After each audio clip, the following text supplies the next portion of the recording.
Let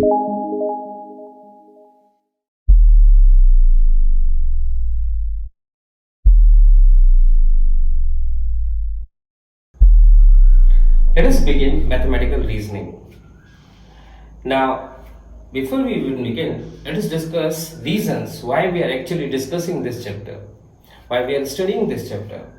Now, one of the reasons is very trivial, that it is in your JEE Main Exam. It is not in JEE Advanced Exam, but it is in JEE Main Exam, and that's why it is important for us to complete this chapter. It is also a very scoring chapter.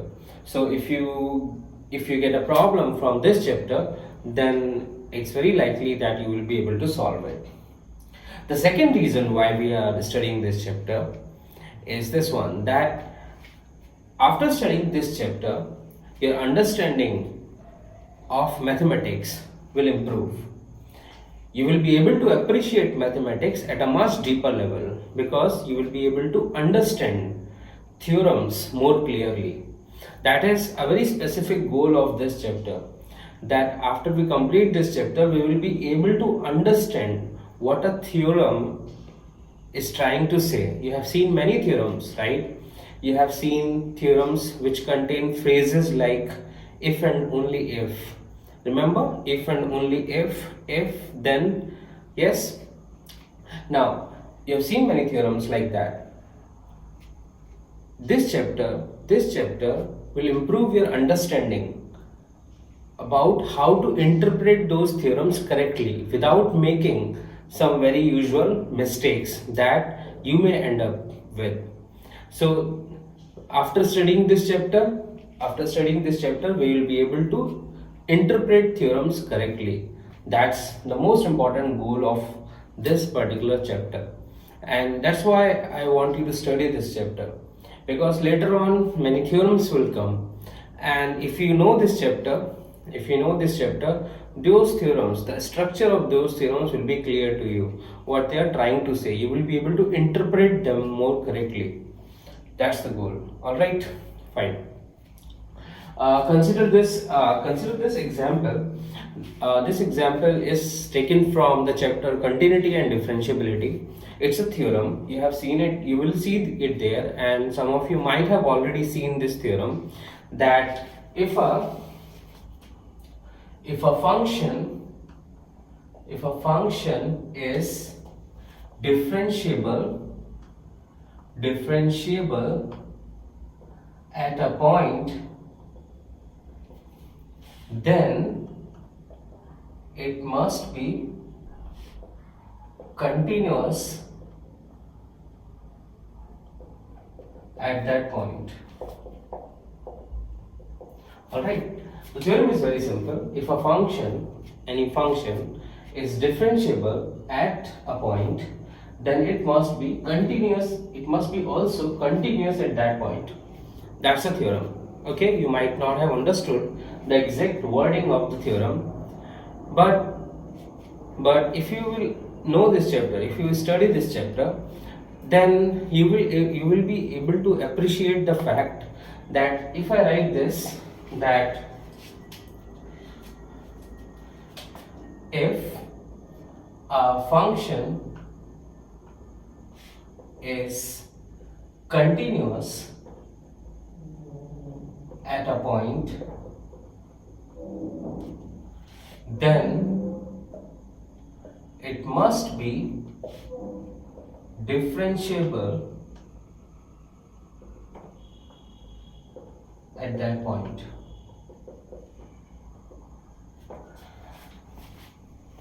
You will be able to appreciate that this second sentence that I have written is wrong. Alright, otherwise the author, whoever has written this first theorem would have used if and only if. He would have said a function is differentiable at a point if and only if it must be continuous at that point, if this was true. But because in the books this is written, then this must be definitely false. Are you getting my point? Now my point, the whole point of doing this is that after studying this chapter, you will be able to appreciate this, right? What is the difference between these two? That I have just interchanged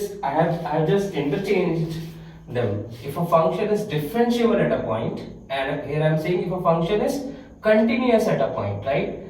So you cannot interchange these sentences of if then. Are you getting this? You cannot interchange them. You cannot bring it here and take it above. All right, and then you will get this, which happens to be false. This is because of a very specific way of using if then in a theorem. And after studying this chapter, you will be able to clearly appreciate this. Alright, you will be able to appreciate that this one, if a function is not continuous, observe the not here, not continuous at a point, right, then it must be not differentiable at that point.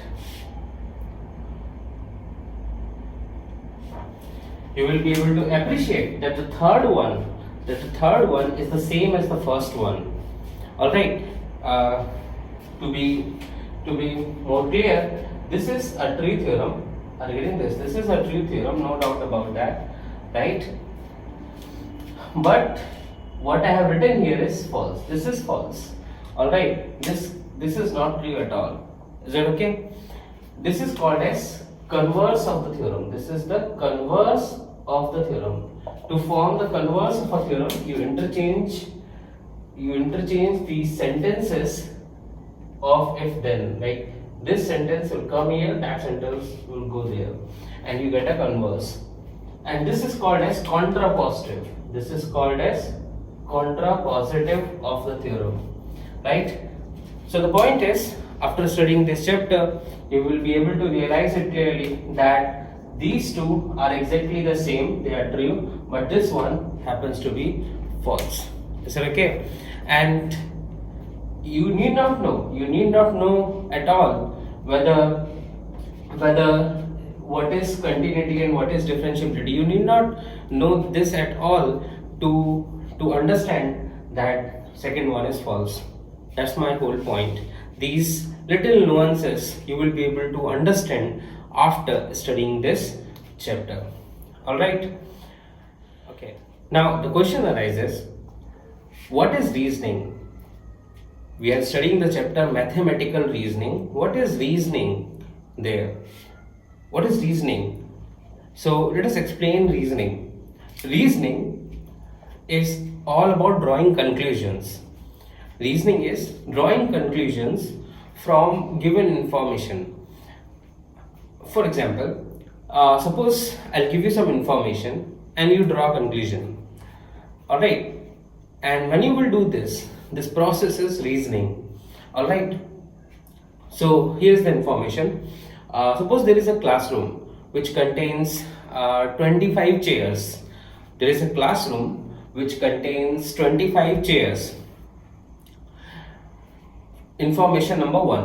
Alright, there is a classroom which contains 25 chairs. Information 2. On one chair, only one student can sit. On one chair, only one student can sit. Alright, that's information 2. Alright, so I have given you some information. First, that there is a classroom containing 25 chairs, and the second piece of information that I gave you is that on one chair only one student can sit. Now the third thing that I am providing you is this. A group of students, suppose a group of students entered the classroom. A group of students entered the classroom. I don't know how many students are there in that group. I don't know that. But what I know is this, and I'm telling you that all students are sitting comfortably. That group of students which entered the classroom, all students are sitting comfortably. Alright, what can you conclude? What can you conclude about the number of students in that group? What can you conclude? What is the conclusion you will draw based on this information? All right, so you will reason it like this. You will say, okay, according to the information that is provided, because only on a chair only one student can sit, right, and all students are sitting comfortably and there are 25 chairs, the number of students cannot be greater than 25. Why? You can, if you assume that number of students are greater than number of chairs, then some of the students must be standing, right, because only 25 students can sit on those 25 chairs. So what can you conclude about the number of students? That the number of students are not greater than 25. That would also mean that the number of students are either equal to 25, either there are 25 chairs, there are 25 chairs, so there are 25 students, right? Or the number of students is less than the number of chairs. So overall your conclusion about the number of students is that the number of students are less than 25 or equal to 25, or you cannot say that, or you can say that number of students are not greater than 25. All right, so this is reasoning. We have a set of information, right, and from this information we draw a conclusion. Now in more formal terms, we call this information, this set of information, like there are 25 chairs in the classroom, on a chair only one student can sit, right? This set of information we simply call formally as premises. We call it premises, and from premises we draw a conclusion. From premises we draw a conclusion or conclusions, right? So that's how reasoning is done. This process is nothing but reasoning. All right. For example, consider this.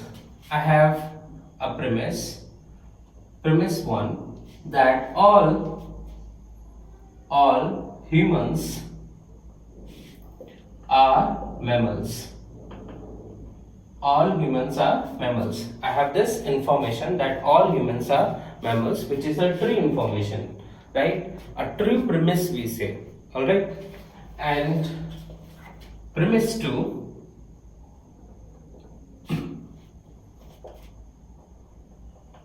Donald Trump is a human. Donald Trump is a human. This is a second premise, a second piece of information that we have, that Donald Trump is a human. And from this, can we draw a conclusion? So this is a set of premise. This is a set of premise, and from this premise we are drawing a conclusion, and the conclusion is that Donald Trump is a mammal. Alright, Donald Trump is a mammal. This is reasoning, drawing conclusion from premises. Alright, from a given set of information. The next question that you can ask is this correct? Means, is this reasoning correct? Now the thing is, reasoning may be incorrect if we are not following a set of rules. There are certain rules of drawing conclusion from premises, and these rules are provided by logic. These rules are provided by logic, and that will be the main topic that we will be studying under mathematical reasoning, this particular chapter. Rules using which we reason. Rules using which we reason. Logic provides a set of rules, and using those rules we can reason correctly. That's the thing. See, we can reason incorrectly. That happens a lot, and we do it in daily life a lot. For example, I give you another example. Premise 1. Suppose I have premise 1 that all sages have long beards. All sages have long beards. Alright, premise 1. Premise 2. Premise 2. Donald Trump has a long beard. Okay, if I make a conclusion here, which is this, that Donald Trump is a sage. Is this correct reasoning? There is something really very wrong happened here, and you would be able to identify if you understand clearly the rules of logic. Take a very exaggerated example, then you will be able to appreciate. I think, are you able to see this or not? Suppose I have written premise 1, all sages have long beards. Now Donald Trump is a sage. Suppose I had written premise 2, Donald Trump is a sage. Then I can always conclude that Donald Trump has long beard. But I am doing the opposite. I am saying that Donald Trump has long beard. Then I conclude that Donald Trump is a sage. This is a wrong process. This is not following the rules of logic, as we will learn. Are you getting this? And I will not say what exactly we are doing here, what is the terminology, hypothesis, conclusion, etc. But the thing is that this is a fallacy. We are doing wrong reasoning. So the point is, what provides us with rules using which we can reason correctly? Logic provides, right? Logic provides us with rules. So we will be studying logic. Okay. Now this is not the only way we can reason. The way we are reasoning here is actually called deductive reasoning. This is called as deductive reasoning. And in mathematics, we always do deductive reasoning only, right? And what exactly is deductive reasoning? In deductive reasoning, what happens is the conclusion that you are getting, if it is correct, if it is following the rule of logic, are you getting this? This is not following the rules of logic, but this one is, right? If we are doing reasoning correctly using the rules of logic, then, or using logic, right, then the conclusion that we are getting here in this particular one, right, happens to be all 100% true. Like, okay, if this is true, then this has to be true. There is no other way. You cannot make this one false. This follows from premises. This follows from premises logically, right? It happens to be correct. It's 100% correct. That is deductive reasoning.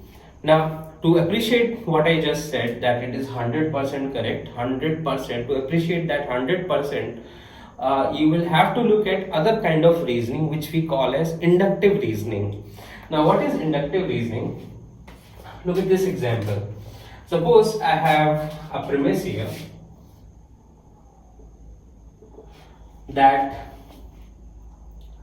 I have always seen yellow giraffes. I have always seen yellow giraffes. I have always seen yellow giraffes. Alright. And let's call this premise 1. And there is a friend of mine, Ram Prasad. Ram Prasad has also always seen yellow giraffes. Alright, okay. So I have two premises. I have always seen yellow giraffes. I have never seen a giraffe which is not yellow. That's my point. Premise 2, I asked Ram Prasad. Ram Prasad has also always seen yellow giraffes. He has also never seen yellow, non-yellow giraffes, right? So if you make a conclusion, if you withdraw a conclusion from these two premises, that okay, all giraffes are yellow. All giraffes are yellow. Now this is called inductive reasoning. Now what is so special? What is so special about this reasoning? What happened here is this, that based on information that I have always seen yellow giraffes. So about giraffes I have this information, right, that giraffes are yellow because I have always seen yellow giraffes, right? Premise 2, Ram Prasad has also always seen yellow giraffes. Based on these two set of information, I am concluding that all giraffes are yellow. This is inductive reasoning. What I am doing is that, what is the problem with this conclusion is that it's not 100% correct. Means, what is the meaning of this? That if you would search, go open internet and search, you will find that there are also white giraffes. Search white giraffes. There is a problem, a disease, because of which giraffes can be white. So there are also white giraffes.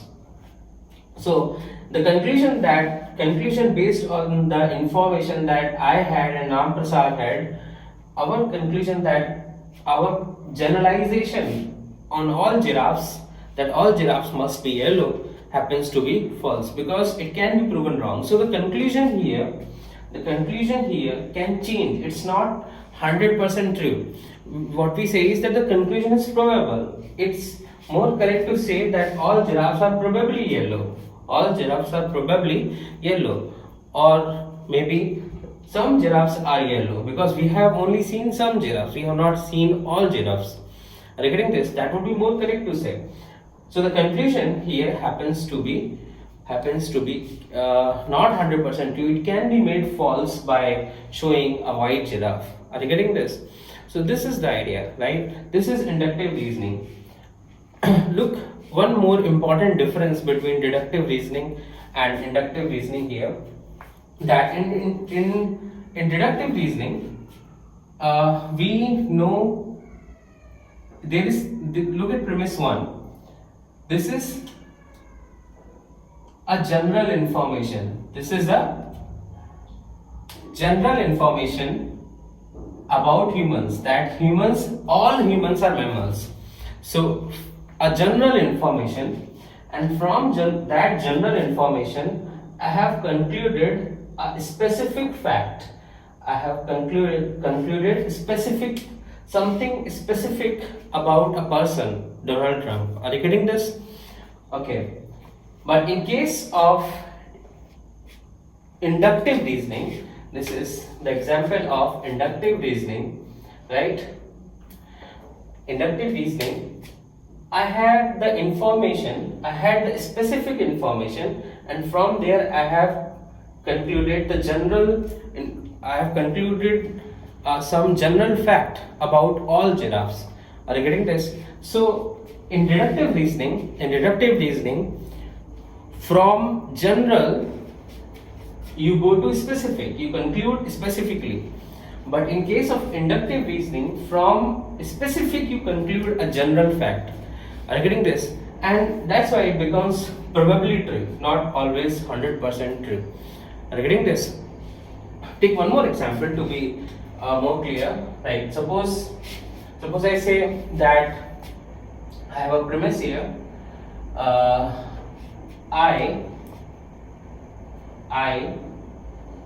am a good man. I am a good man, and I like the color yellow. Okay, I am a good man and I like the color yellow. Now, this is premise 1. Premise 2. Ram Prasad likes the color yellow. Ram Prasad likes the color yellow. Okay, Ram Prasad likes the color yellow. So can I make a conclusion here? Can we conclude that Ram Prasad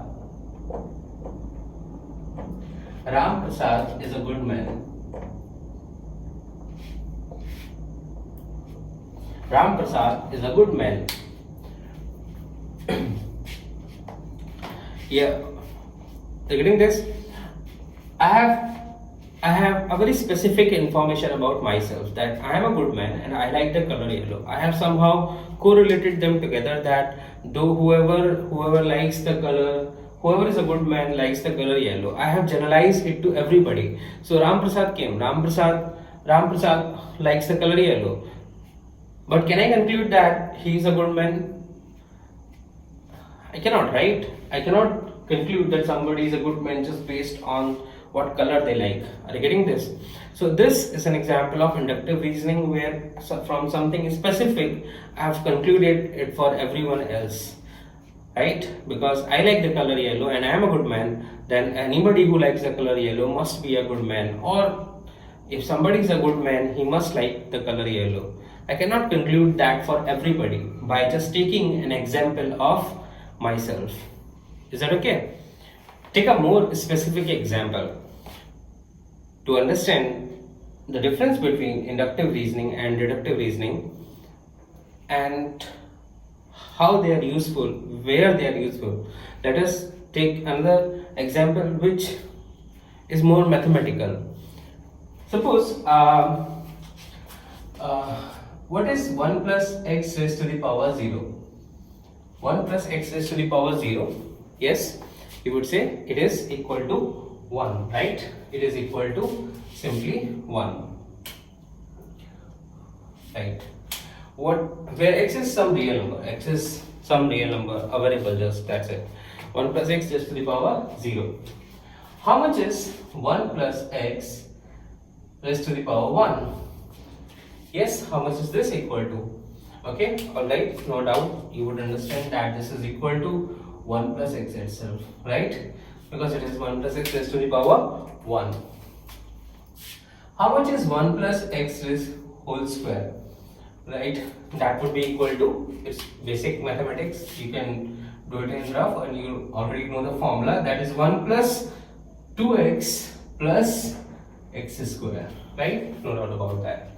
Okay.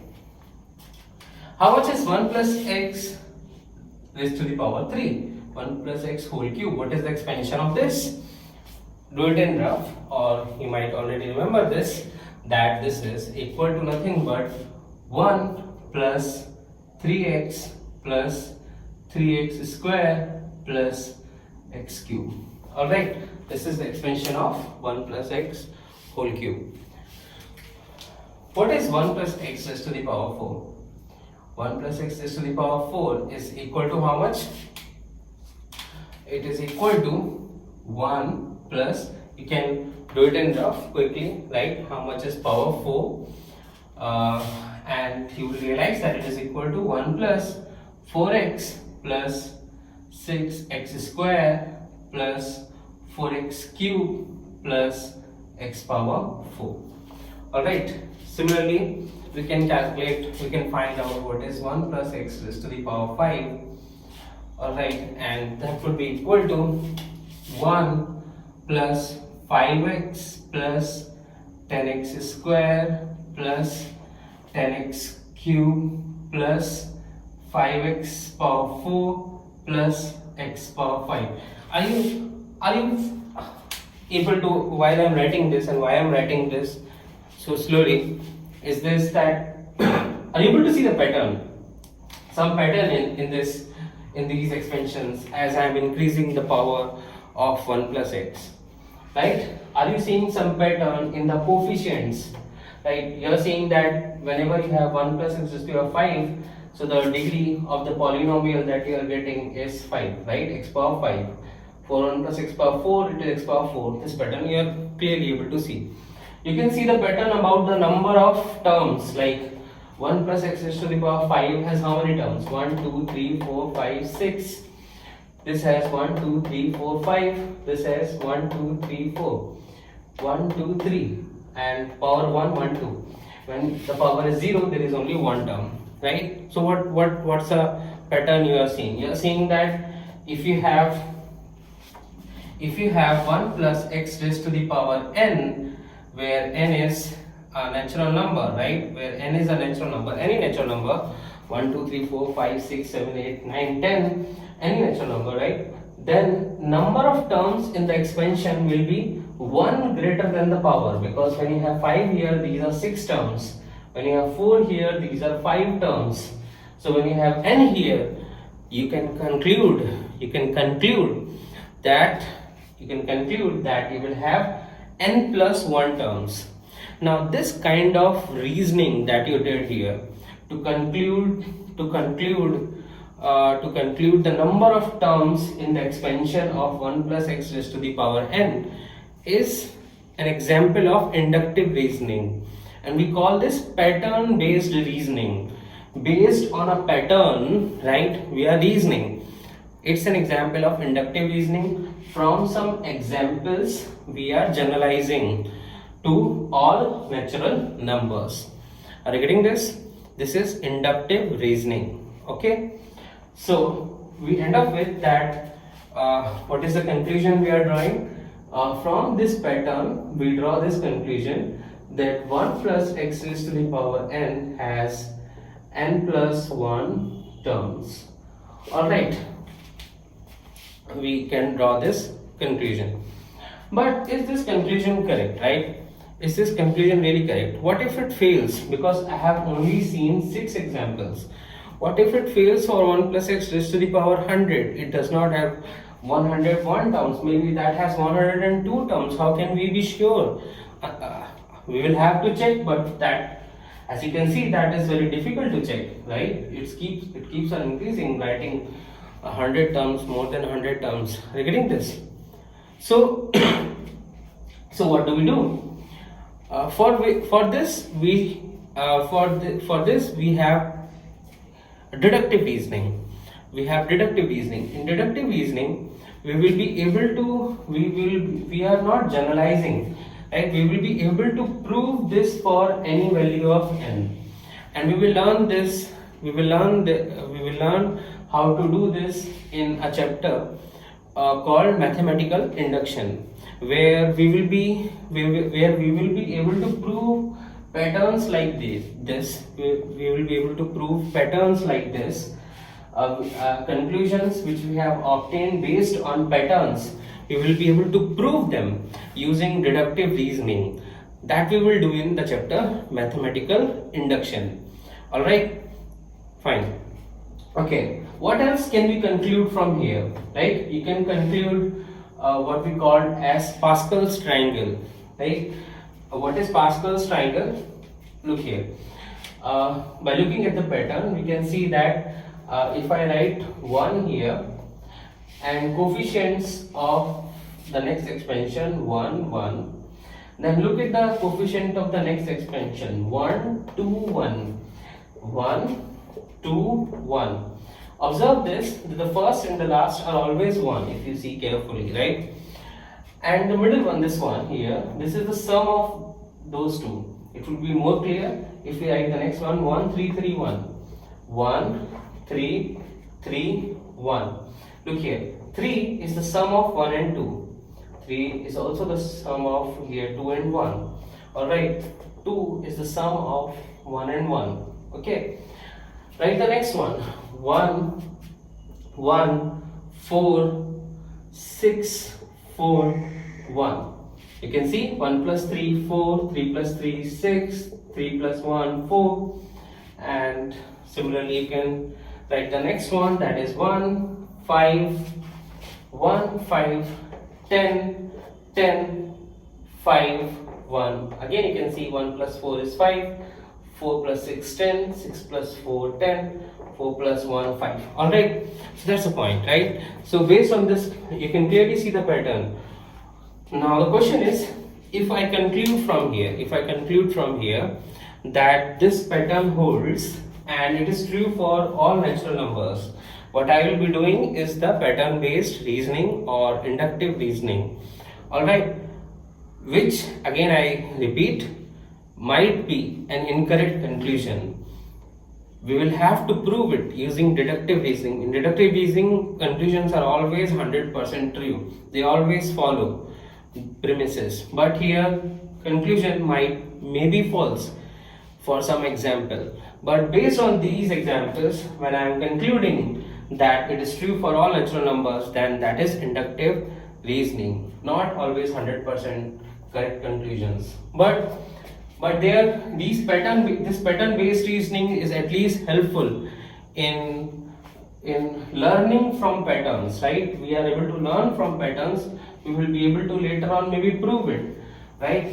What we have, we can draw some conclusions which may be true or false, right? But we can at least draw conclusions which we can prove later using deductive reasoning. All right. So if I ask you what is 1 plus x raised to the power 7, right? How much is this? Then if I go by inductive reasoning, then I would say that 1 plus x raised to the power 6 will be then 1, 6, 15, 20, 15, 6, 1, and 1 plus x raised to the power 7 will be 1, 7, 21, 35, 35, 21, 7, 1. So this must be equal to 1 plus 7x. Okay, write down